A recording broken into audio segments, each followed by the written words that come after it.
La historia prohibida de los hermanos Soler empezó mucho antes de que sus nombres se convirtieran en una marca de poder absoluto dentro del cine mexicano, cuando todavía eran simples actores ambiciosos que entendieron demasiado rápido que la fama podía comprarse a cualquier costo, incluso al costo de ocultar la sangre propia. Desde los años 30 ya eran conocidos entre productores y periodistas como los hermanos Poder, un sobrenombre que se ganaron gracias a su influencia aplastante en el medio, una influencia que no solo abría puertas, sino que las cerraba de manera definitiva para quienes se convirtieran en un obstáculo.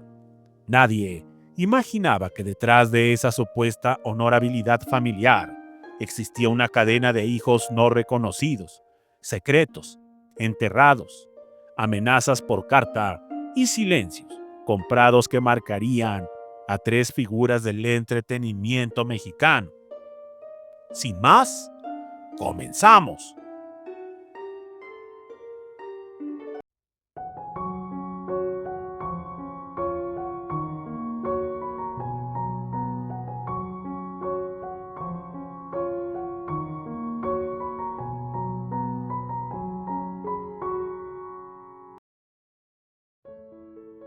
El primero en cargar con ese fantasma fue Fernando Soler, el hermano mayor, célebre, respetado y temido.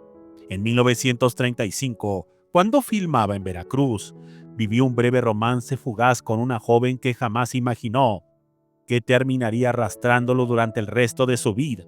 A los pocos meses, la mujer, desesperada y consciente de la irresponsabilidad del actor, le envió una carta donde aseguraba que acababa de nacer una niña cuyo parecido con él era innegable.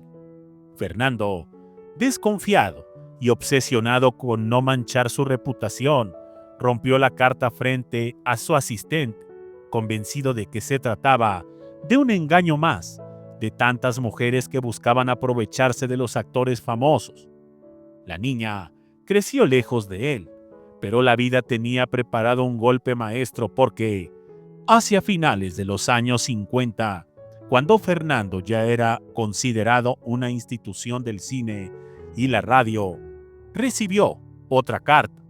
Esta vez no era una súplica de la madre, sino un comunicado frío y formal, donde se anunciaba que esa niña abandonada, ya adulta, estaba por debutar en la farándula, bajo el nombre de Rosenda Monteros, y que empezaba a llamar la atención de directores importantes.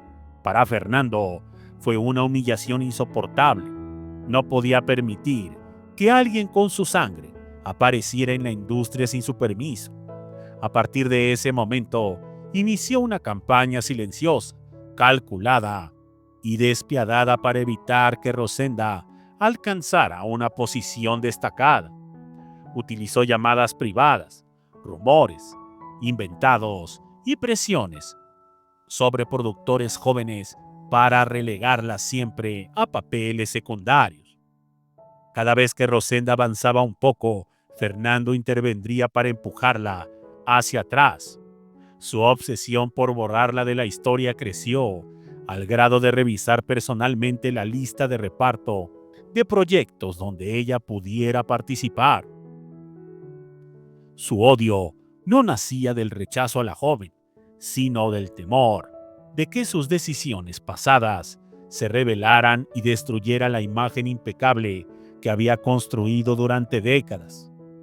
Mientras tanto, Andrés Soler, el hermano multifacético, conocido por relaciones amorosas tan discretas como escandalosas, vivió su propio tormento secreto. En 1945, durante una etapa en la que buscaba nuevas oportunidades en el teatro experimental, mantuvo un romance breve con una mujer misteriosa de ojos verdes intensos. Andrés nunca la tomó en serio, pero ella quedó embarazada y él, consciente del riesgo que significaba tener un hijo fuera del matrimonio, desapareció sin dejar rastro. La fama llegó rápido, el dinero más rápido aún, y la existencia del niño quedó enterrada entre contratos, fiestas privadas y compromisos sociales. Sin embargo, a mediados de los años 60, cuando Andrés ya era un veterano de la pantalla y el teatro, recibió la visita inesperada de un abogado que llevaba pruebas irrefutables de su paternidad sobre un joven actor emergente llamado José Roberto Gil, conocido por su participación en la polémica película Cristo 70. El impacto fue devastador. Andrés, presionado por la ley y por las amenazas de un escándalo mediático, no tuvo opción más que entregar pensión económica durante más de 5 años. Pero nunca aceptó conocer al joven, jamás cruzó una palabra con él, y en su círculo íntimo prohibió incluso mencionar su nombre. Para él, José Roberto era un recordatorio incómodo de un error emocional que la fama jamás le permitió asumir. Por su parte, Domingo Soler, el único que parecía mantenerse lejos de los excesos sexuales de sus hermanos, cayó también en una historia que marcaría para siempre su reputación oculta.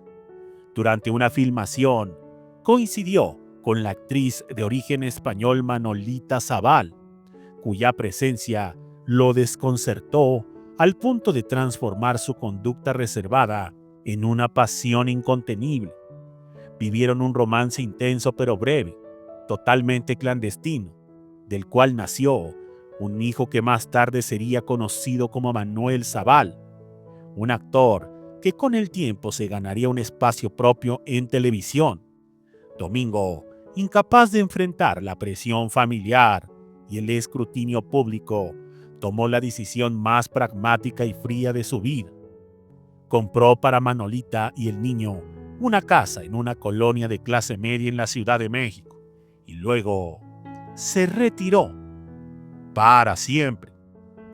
Aunque siempre les proporcionó estabilidad económica, jamás ejerció el rol de padre. Nunca se acercó a ver al niño y, como sus hermanos, se negó rotundamente a otorgarle el apellido Soler. Lo más escalofriante de esta historia es que los 3 hermanos compartieron la misma obsesión enfermiza: proteger su linaje público a cualquier costo, incluso negando a sus propios descendientes.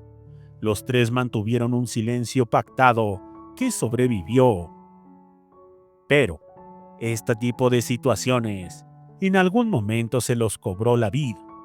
Ninguno reconoció jamás, ni en vida ni en muerte, aquellos hijos que, irónicamente, terminaron formando parte del mismo medio del que intentaron excluirlos.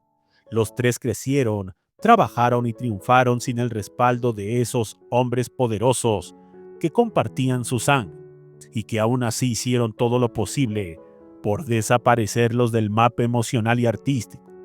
La historia prohibida de los hijos no reconocidos de Fernando, Andrés y Domingo Soler sigue siendo uno de los secretos más turbios y ocultos de la época de oro del cine mexicano. Un testimonio de cómo el poder y el orgullo pueden destruir toda noción de familia, dejando tras de sí solo rencores silenciosos, vidas clandestinas y una sombra que todavía hoy se cierne sobre la memoria de los llamados hermanos poder. Muchas gracias y hasta la próxima.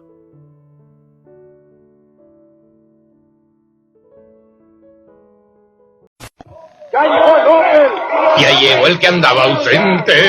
No se azoten que hay vídeos. Calma, ya regresó de Alemania su león papuchón. Nomás de ver qué tan fieros son mis hermanitos los leoncitos alemanes. Y la verdad, tan fieros somos los guapeles de aquí como los guapeles de allá. En potencia, en espacio, en economía, en todo. Además, los viajes ilustran. Y aprendí una cosa, que el que es guapel, donde quiera ruge. Véalos rugir con su concesionario General Motors.